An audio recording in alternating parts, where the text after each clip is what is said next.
Sur la réforme du reste à charge zéro, je pense qu'il a voulu montrer que ça ne s'arrêtait pas à quelques arbitrages financiers, qu'il fallait réorganiser l'organisation des filières concernées. Il a beaucoup insisté sur la prévention.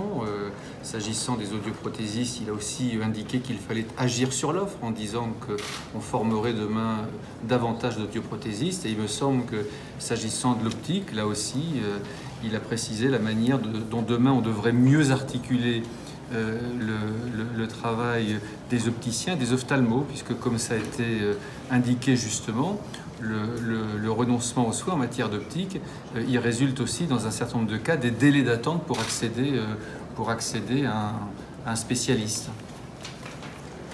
Et à combien vous estimez-vous le coût de cette réforme reste à charge zéro sur les 3 secteurs pour la famille complémentaire? Il est encore aujourd'hui trop tôt pour l'apprécier. D'ailleurs, les 3 familles de complémentaires ont essayé de chiffrer et nos chiffrages sont différents.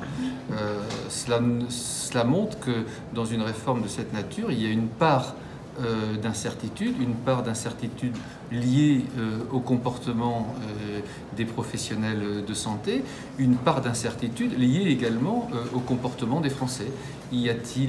Constaterons-nous un effet retard des personnes qui auraient renoncé à des soins et qui dans un temps court voudraient se faire soigner? Donc il est difficile d'apprécier à ce stade l'impact. Ce que je peux dire, c'est que même si nous avions un chiffre global, en réalité, il ne dirait pas ce que cela donnera dans chacune des complémentaires, dans chacune des mutuelles. Il existe aujourd'hui des complémentaires qui protègent des portefeuilles très différents.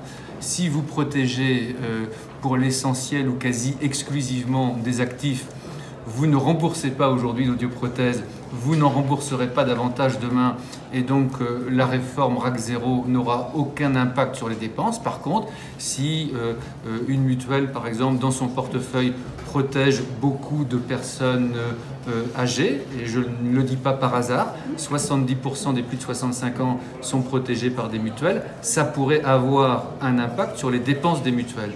Et moi, c'est la raison pour laquelle j'avais demandé à la ministre, qu'il a accepté, que dès à présent, on mette en place un comité de suivi de la réforme. Le Premier ministre aime à rappeler qu'il faut mesurer l'impact des politiques publiques. Eh bien, là, je crois qu'il faut le faire.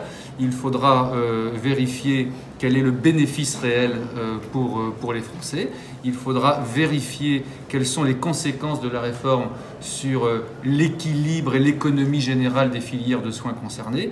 Et il faudra mesurer les effets de la réforme sur les dépenses des complémentaires et donc, le cas échéant, sur les primes cotisations. Mais ce que je peux dire, c'est que nous partageons tous le même objectif, à savoir qu'il faut améliorer l'accès aux soins. Aujourd'hui, les Français renoncent en raison de reste à charge. Si demain, ils devaient renoncer en raison de cotisations qui auraient fortement augmenté, la réforme n'aurait pas produit ses effets. Donc je crois que nous partageons les uns et les autres les mêmes objectifs.